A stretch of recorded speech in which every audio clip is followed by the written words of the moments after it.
Good morning বন্ধুরা, তোমরা সবাই কেমন আছো? আশা করছি খুব ভালো আছো। আর আমি সকালবেলা উঠে স্নান করেছি, এত গরম পড়েছে এখানে। সকালে স্নান পুজো টুজো সব দেওয়া হয়ে গেছে, সমস্ত কাজকর্ম হয়ে গেছে। এখন আমি করব এখন রান্না, সব জোগাড় করে নিয়েছি। এখানে গ্যাসের এখানে সব একটু একটু করে জোগাড় করে নিয়েছি। ডাল ধুয়ে রেখেছি বন্ধুরা। আর এই মাছ তিনটে ছিল ফ্রিজের মধ্যে। পুঁটি মাছটা নিয়ে এসেছিল মানে 2-3 দিন আগে, মানে দুটো পুঁটি মাছ নিয়ে এসেছিল। একটা খাওয়া হয়েছে আর একটা থেকে লেজার নেওয়া হয়েছিল, আর একটা রয়ে গেছিলো। এই তিনটে মাছ এগুলো বড় মতো তরকারি করবো, ওগুলো আমাদের রুটি খাওয়া হয় বেশি। আর এই হচ্ছে কেটেছি ধুদুল আলু, মাছ দিয়ে ঝোল করব, মানে জিরে বাটা দিয়ে। আর এখানে পেঁয়াজ লঙ্কা কেটে রেখে দেওয়া হয়েছে। এই হচ্ছে তোমার পটল ভাজা, আর পটল ভাজা আর ঢেঁড়স আলু ভাজা করব। আর তোমাদেরকে বললাম ফ্রিজের ভিতরে ডাল আছে।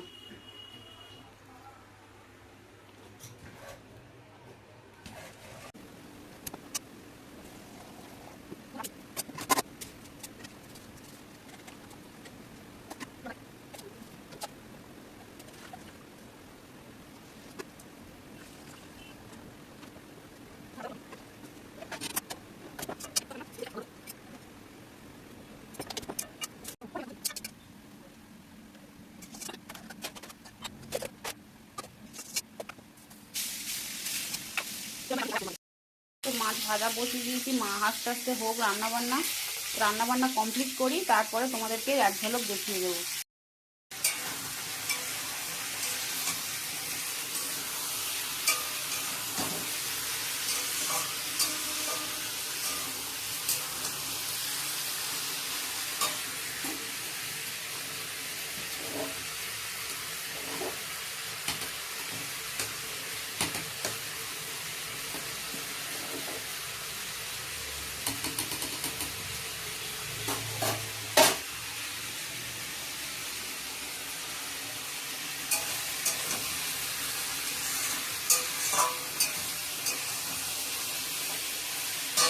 তো বন্ধুরা, তোমরা কিন্তু ভুল করে ভেবো না এটা কিন্তু ঝিঙে, এটা ঝিঙে নয়, এটা ধুদুল।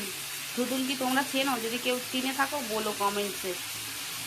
তো তরকারিটা করি আস্তে সুস্তে, জল ঢালি, একটু কষে জল ঢেলে দিয়ে মাছ কটা তুলবো। চলো আসছি।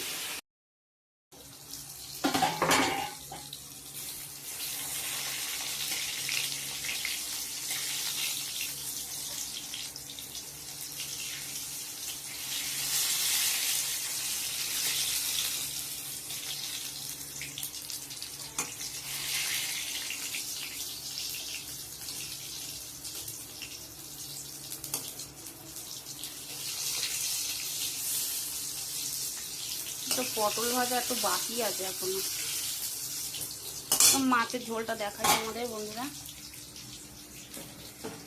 হচ্ছে ফাইনালি মাছের ঝোলটা হয়ে গেছে। এদিকে পটল ভাজা বসিয়েছি, ভাতও আমার এদিকে হয়ে গেছে। আর ডালটা গরম করবো, আর এটা ভেজে ডালটা গরম করবো, নিলে আজকে রান্নাটা আমার কমপ্লিট হবে।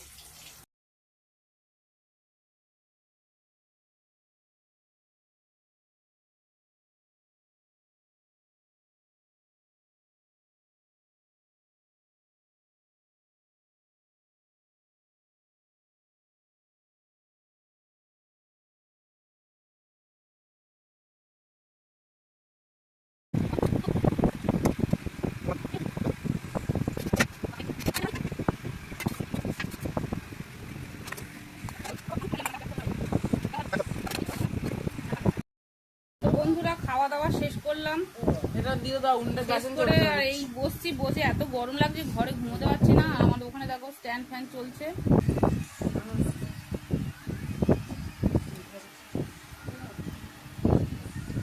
গোলার মতো হয়ে গেছে। দেখো বন্ধুরা, গরমের মধ্যে আমরা গোলা কোল্ড ড্রিঙ্কস খাচ্ছি। মানে কোল্ড ড্রিঙ্কসটা ডিপে রাখা হয়েছিল, গোলার মতো হয়ে গেছে। এটা এখন খাচ্ছি আমরা, গলে যাচ্ছে, গরমে গলে যাচ্ছে।